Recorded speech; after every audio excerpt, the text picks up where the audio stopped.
Hello everyone, I'm Yasin Zuriadis, the Assistant Curator of European Edged Weapons here at the Royal Armouries in Leeds. And with me, I have this gorgeous partisan, and this is Up in Arms.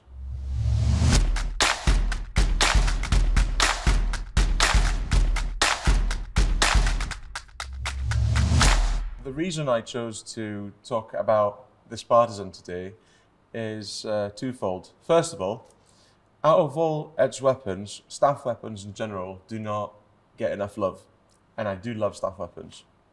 The second is because as an object, this weapon has particular cultural significance as a work of art, as well as for other reasons I'm going to go in later. First, a couple of things about partisans. As you can see, they are double-edged edge weapons, often with other features, such as small barbs at the bottom or smaller wings, sometimes. They were used for cutting, thrusting, glancing, sometimes for pulling, deflecting, and hooking. There's a few different types. The earlier examples were in use from the middle or late 13th century, and they went to be used all the way to the late 18th century to different capacities. However, the peak of the partisan was arguably the late 15th and the 16th century. The earlier partisans, those from the 13th and 14th century, they have barbed endings and they look like massive arrowheads. And hence they're called in modern scholarship often as, they're mentioned as arrowhead partisans. Sometimes they're very hard to discern from darts, which were large projectile weapons. The second type is the ox-tongue partisan, where the broad blade converges towards the socket being this part of the weapon that attaches the head to the shaft.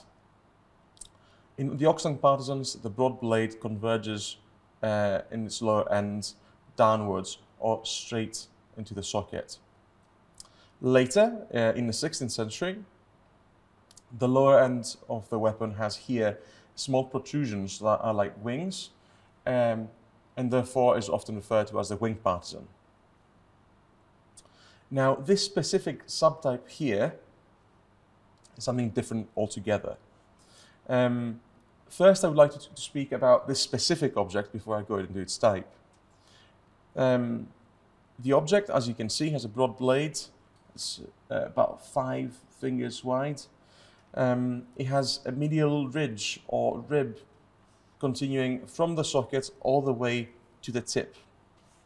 On either side, it has a fuller, and there's a lower band here that is decorated with gorgeous etching, showing on one side St. Barbara and St. Eustace, and onto the other side St. Sebastian and St. Catherine. It also has these small stamped fleur-de-lis, as well as some maker marks that I'm also going to mention later.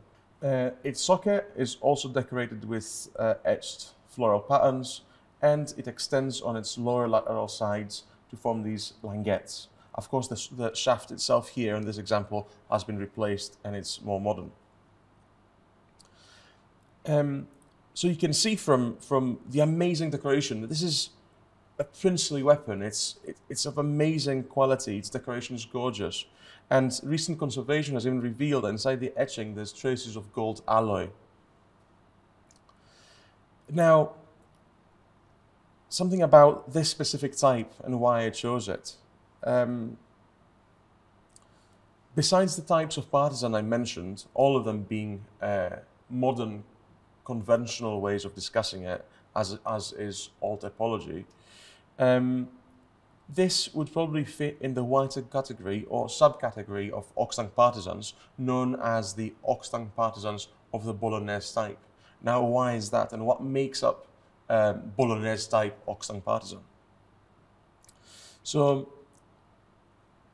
the type can be identified by the small cusp endings here at the lower end of the head, the decorative band at the lower part of the blade, sometimes being half of it, sometimes a quarter, fifth, sixth, and so on.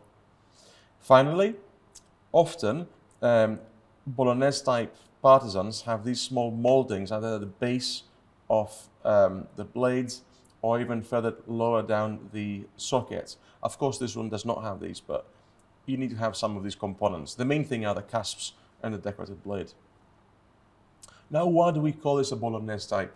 Of course, Bologna, which this weapon is named after, is an important city in Italy in the wider region of the Emilia-Romagna, with a very rich martial culture already from the 14th century and sources that corroborate this from the 15th and the 16th century.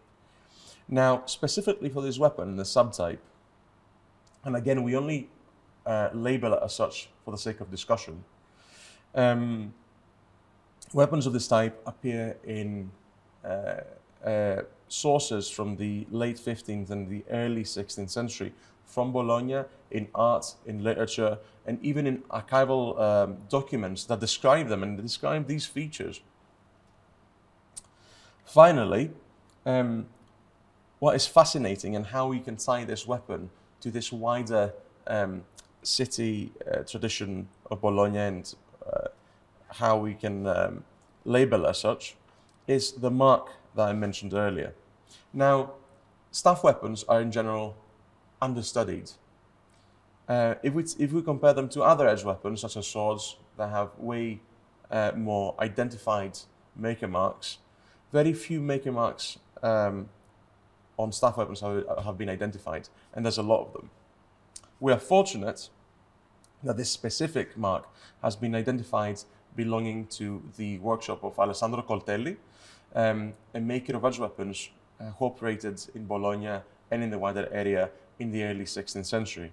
Coltelli made partisans that survive today, as well as glaives and even cinquedeas, shorter swords that have many similarities to partisans, and perhaps we can do a video in the future discussing them separately.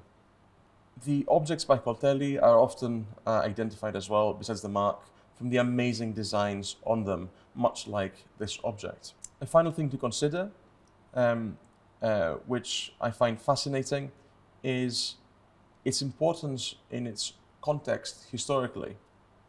Of course, these weapons would be used by soldiers, and in the case of better looking examples, because not all of them were decorated in such lavish manner. However, they would often be used by the retinues or the guards of people of status. Now, in the early 16th century, Henry VIII was fascinated by the armaments of northern Italy, and he imported a large number of staff weapons in England. And this has been documented to an extent previously by colleagues here at the Royal Armouries, Philip Lancaster and Alan Borg. It is very likely that this weapon made it from Italy in the 16th century to England and into the arsenal of Henry VIII. And I find amazing that such an object can show these travels and communication between countries and through borders even 5 centuries ago. So from northern Italy, this weapon made it in the 16th century to England, where now you can still see it in the collection of the Royal Armouries here in Leeds. Thank you everybody for watching. Please support the Royal Armouries by following us on social media here on YouTube, on Facebook, Instagram and Twitter. And please do remember that Royal Armouries is a charity, so if you can donate, you can find the link in the description, as well as a link to the catalogue entry for this weapon if you want to learn more.